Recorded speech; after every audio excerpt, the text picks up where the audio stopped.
آخرت کا نقصان کرتے ہیں۔ پھر آگے ارشاد فرمایا کہ اس ذات کی قسم جس کے قبضہ و قدرت میں محمد کی جان ہے، روزے دار کے منہ کی بو ضرور اللہ کے نزدیک مشک کی خوشبو سے زیادہ پسندیدہ ہے۔ اس پہ بھی کلام ہو چکا ہے، میں دوبارہ اس لیے بار بار کر لیتا ہوں، کچھ نئے جوائن کرنے والوں نے اگر نہ سنا ہو تو وہ سن لیں کہ اللہ تبارک و تعالی عوارضات بشریہ سے پاک و صاف ہے۔ عوارضات مطلب جو چیزیں ہمیں لاحق ہوتی ہیں، عارض ہوتی ہیں، جیسے ہماری خوشی ہے، ہمارا غم ہے، ہماری حیرت ہے، ہمارا تعجب ہے، ہماری بیماریاں ہیں، ہماری صحت ہے، یہ خود ہماری ذات تو نہیں ہے نا، ہماری ذات کے ساتھ چیزیں وابستہ ہیں، انہیں کہتے ہیں عوارضات۔ تو اللہ تبارک و تعالی عوارضات بشریہ سے پاک و صاف ہے، یعنی جیسے ہم چیزوں سے اثر قبول کرتے ہیں پھر اسے ایک رزلٹ آتا ہے، خوشگوار چیز کا اثر قبول کریں گے تو خوشی ظاہر ہوگی، دل خوش ہوتا ہے، ہمارا چہرہ کھل جاتا ہے، کوئی جلال والی چیز بری چیز ہوتی ہے تو غصے میں آتے ہیں، نقصان والی چیز سامنے آتی ہے تو دل اثر قبول کرتا ہے تو ہم صدمے کی کیفیت میں نظر آتے ہیں، چہرے پر صدمہ ظاہر ہو جاتا ہے، تعجب، اسی طرح حیرت، یہ چیزیں بھی ہوتی ہیں۔ اللہ تعالیٰ ان چیزوں سے پاک و صاف ہے، لہٰذا اگر فرض کر لیں کہ ہم روزہ رکھتے ہیں اور ہمارے منہ میں ایک روزے کی وجہ سے جو معدے سے ایک خوشبو اٹھتی ہے، یعنی خالی معدے سے، تو یہ نہیں ہے کہ اللہ تعالیٰ کو جیسے ہم عطر لگاتے ہیں تو ہمیں خوشی محسوس ہوتی ہے ایسے اللہ تعالیٰ محسوس فرماتا ہے، نو، وہ اس سے پاک و صاف ہے۔ مراد یہ ہے کہ جو کہتے ہیں کہ اللہ تعالیٰ خوش ہوگا، اللہ تعالیٰ ناراض ہوتا ہے، اللہ کی خوشی کا مطلب کیا ہے کہ اس کا کسی یعنی نماز سے اللہ خوش ہوتا ہے، فرض کر لیں، اس کا مطلب یہ ہوگا کہ اس نے ازل سے ہی نماز پر انعام دینے کا ارادہ رکھا ہے تو وہ انعام عطا فرمائے گا، اسی کو خوشی سے تعبیر کر دیتے ہیں۔ اسی طرح کوئی اگر گناہ کرتا تو ہم کہتے ہیں گناہ نہ کرو، اللہ ناراض ہوگا، اس کا مطلب کیا ہے کہ اس کا ازلی فیصلہ ہے کہ گناہ کرے گا تو سزا دے گا، تو گویا کہ تمہیں سزا ملے گی۔ اسی طرح یہاں پر کہ اگر روزے دار کے منہ کی خوشبو ہے تو یہ نہیں ہے کہ خوشبو کوئی اللہ تعالیٰ تک پہنچے گی اور اللہ تعالیٰ اس کو پسند فرماتا ہے اس طرح جیسے ہم پسند کرتے ہیں، مراد یہ ہے کہ بروز قیامت، اس کا ایک مطلب یہ بیان ہوا ہے کہ بروز قیامت جب کوئی شخص آئے گا تو اس کے منہ سے ایسی خوشبو پھیل رہی ہوگی جیسے مشک کی خوشبو ہوگی، اور اللہ تعالیٰ اس روزے دار کو انعام عطا فرمائے گا، یہی پسندیدگی کا مفہوم ہے۔ تو یہ اچھی طرح سمجھیں، اپنا عقیدہ بہت صحیح رکھیں، ورنہ جب ہم عقیدے کو صحیح طرح نہیں سمجھ پاتے تو ہم اللہ تعالیٰ کو معاذ اللہ نیچے سطح پر لا کر ایک انسان کی طرح اس کے ساتھ معاملات کرنے کی کوشش کرتے ہیں۔ جیسے میں اکثر مثال دیتا ہوں کہ اگر ہمیں کوئی کام کروانا ہو کسی سے اور ہم اس کو کچھ انعام کا لالچ دیں، یار یہ کام کر دو پھر تم اتنا انعام دوں گا، تو جتنا بڑا انعام ہوگا ہمیں امید ہوتی ہے کہ وہ کام جلدی کرے گا۔ مثلا کسی کو کہا کہ 500 روپے دے دوں گا میرا کام کر دو، یا 5 لاکھ دے دوں گا کام کر دو، تو 5 روپے 50 روپے یا 500 روپے میں شاید وہ اتنا متحرک نہ ہو، لیکن 5 لاکھ سن کر تو بہت ہو جائے گا۔ تو بعض اوقات جو ہمارے کم علم مسلمان بھائی بہن ہوتے ہیں وہ اللہ تعالیٰ کے بارے میں بھی ایسا ہی گمان کرتے ہیں، لہذا کتنی خواتین ایسی ہیں جو منت مانتے ہوئے بیٹی کی شادی نہیں ہو رہی، بیٹے کی نوکری نہیں لگ رہی، ویزا نہیں لگ رہا، تو اللہ کی بارگاہ میں ایک بھاری سی عبادت کا ذکر کرتے ہیں، اللہ تعالیٰ اگر میرا ایک کام ہو گیا تو 5000 نوافل پڑھوں گی، اور وہ سمجھتی ہیں کہ شاید اب 5000 کا جب میں نے ذکر کیا ہے تو اللہ تعالیٰ میرا کام ضرور کرے گا 5000 کا۔ اگر کہتی میں 2 رکعت نفل پڑھوں گی، 2 رکعت سے کیا ہوتا ہے، بہت تھوڑا سا ہے، یہ تو معاذ اللہ شاید اثر نہیں کرے گا، یعنی یہ شیطان ہمارے ذہن میں ڈال رہا ہوتا ہے کیونکہ ہم نے عقیدہ سیکھا نہیں ہوتا، اللہ کی معرفت ہمیں حاصل نہیں ہوتی۔ حالانکہ ان نادان بہن کو سوچنا چاہیے کہ آپ یہ کہہ رہی ہیں کہ میں 5000 نوافل پڑھوں گی اگر میرا کام ہو گیا، اور سوچتے ہیں کہ اب شاید اللہ تعالیٰ جلدی کام کر دے گا، حالانکہ میرا رب تو یہ بھی جانتا ہے کہ یہ پڑھے گی کہ نہیں پڑھے گی، اس نے تو ازل سے ہی تمام فیصلے فرما دیے ہیں، یہ کام ہوگا نہیں ہوگا یہ بھی اللہ تعالیٰ جانتا ہے، اللہ تعالیٰ نے فیصلہ کیا ہوگا تو ہوگا ورنہ نہیں ہوگا، لیکن وہ ہماری جو اندر ایک مطلب کم علمی اور معذرت کے ساتھ لفظ استعمال کر رہا ہوں کہ جو جہالت ہے، اللہ تعالیٰ کی معرفت کی کمی ہے، وہ ہمیں ایسے کام کرنے پر مجبور کر دیتی ہے۔ تو اس لیے ہم اکثر یہ عرض کرتے ہیں کہ اللہ کی معرفت حاصل کریں، اللہ کی پہچان حاصل کریں۔ ہم ایک مسلمان گھرانے میں پیدا ہو کر یہ تو کہتے ہیں کہ اللہ وحدہ ہے، لا شریک لہ، اس کا کوئی شریک نہیں ہے، وہ خالق ہے، وہ مالک ہے، وہ رازق ہے،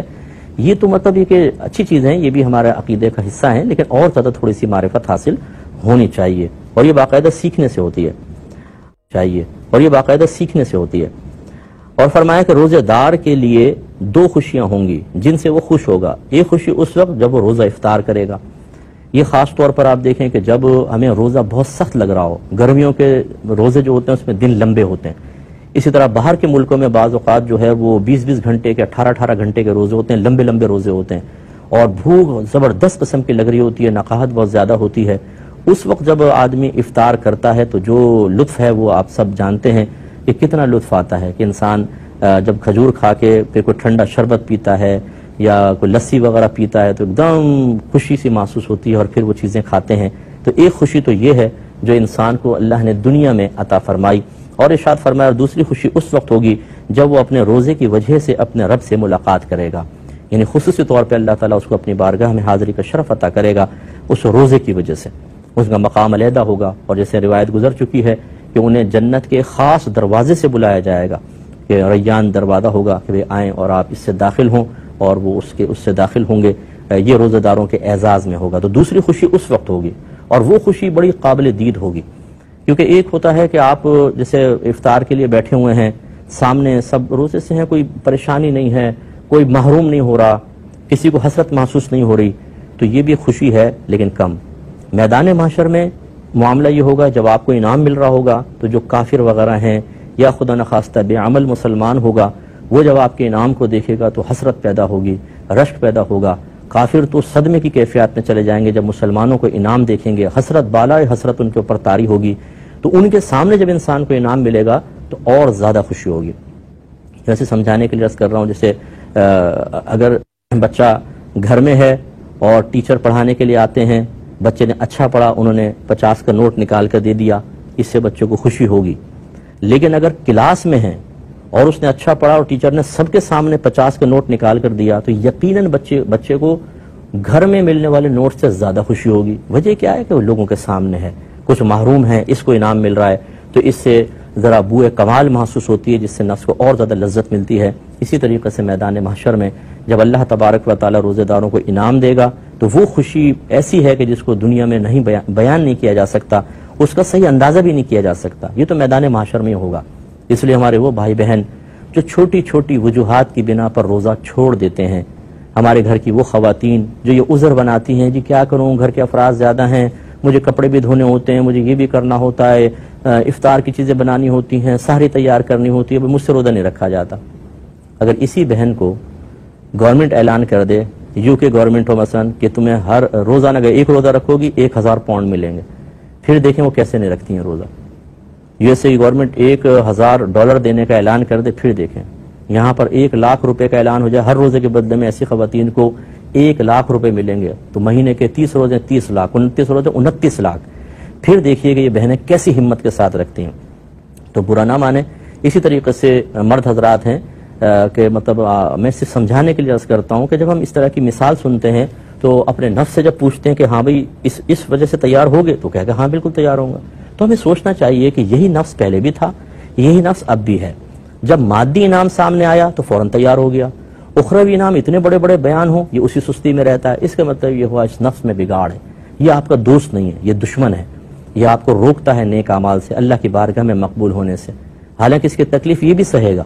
اگر خدا نخواستہ کوئی جہنم میں جائے گا تو تکلیف نفس بھی سہے گا, لیکن وہ اس کی طبیعت میں سرکشی رکھی ہوئی ہے, وہ سرکشی کرتا ہے, گناہوں کی طرف لے کر جاتا ہے. اس لیے جو ہمارے بھائی بہن پچھلے رمضان میں یا پہلے کبھی روزے نہیں رکھ سکے ہیں, سستیوں کی وجہ سے اللہ کی بارگاہ میں کامل توبہ کریں اور اگلا رمضان آنے سے پہلے ان روزوں کی قضا کرنے کی کوشش کریں. پہلے اس لیے کہا کہ اچھا ہے جلدی آپ کر لیں, ورنہ یہ نہیں ہے کوئی شرط کہ اگر ایک رمضان کے روزے قضا ہوئے تو ضرور اگلے رمضان سے پہلے کر لیں ورنہ بعد میں نہیں کر سکتے. ایسا نہیں ہے, وہ تو پوری زندگی اس کا وقت ہے. لیکن بہت اچھی بات ہے کہ آپ روزے پورے کریں اور اگلا رمضان بہت ہی اچھا گزرنا چاہیے. ہیں ترقی کے حوالے سے آج سے 5 سال بعد یہ ہوگا. یہ جو ماہ رمضان مبارک ہے اس کو کس طرح شیڈیول کیا جائے, آپ نے اجمالی طور پر ارشاد فرمایا تھا. میں چاہتا ہوں آج رہنمائی ہو جائے گی, استقبال رمضان ہے, آج آپ کی بات سنی ہوئی یاد رہے گی تو پورا رمضان جو ہے لوگوں کے لیے رہنمائی کا سبب بن جائے گا. جی بہت شکریہ. لیکن سب سے پہلے تو عبادات کا انتخاب کیا جائے جس میں فرائض بھی ہیں, واجبات ہیں, مستحبات ہیں. مثلا 5 نمازیں تو فرض ہیں ہی ہیں. پھر اس کے بعد جو سابقہ قضا نمازیں رہ گئیں ان کا حساب و کتاب کر لیا جائے کہ بلوغت کے بعد سے ابھی تک کتنی نمازیں نکل چکی ہیں. ایکوریٹ تو کسی کو نہیں پتا ہوتا, غالب گمان کر کے ان کو اس کو کاؤنٹ کر لیا جائے اور آہستہ آہستہ ارادہ کر لیں کہ رمضان میں ان کو ادا کریں گے. اس کے علاوہ پھر آ جاتے ہیں سنن اور مستحبات ہیں, اشراق چاشت ہے, اس کے بعد اوابین وغیرہ ہے, اور خاص طور پہ تہجد کہ پورے سال میں کسی کو شاید اتنا موقع نہ مل سکے جتنا رمضان میں اس کو آسانی سے موقع مل سکتا ہے. سحری کے لیے اٹھتے ہی ہیں, فجر کے لیے وضو کرنا ہے, پہلے وضو کریں, 2 رکعت نماز پڑھیں, سحری کر لیں. تو یہ بہت ہی اچھا ہو جائے گا کہ پورے رمضان میں کم از کم آپ یہ کہہ سکتے ہیں کہ میں تہجد گزار رہا. سبحان اللہ. اس کے علاوہ پھر قرآن پاک کی تلاوت ہے، اذکار الہیہ ہیں، جیسے حضرت نے اشارہ فرمایا کہ سرکار نے فرمایا کہ جو اس رمضان کے مہینے میں کوئی نفل کام کرے گا تو فرض کے برابر، اور ایک فرض 70 فرائض کے برابر ہوگا. تو اس کا مطلب ہے کہ نوافل بھی اگر اختیار کریں گے، مستحبات، تو اس کا درجہ بہت ہی زیادہ ہے، اس کا ثواب بہت بڑھ گیا ہے. اس کے علاوہ پھر تعلیم و تعلم سب سے زیادہ ضروری ہے.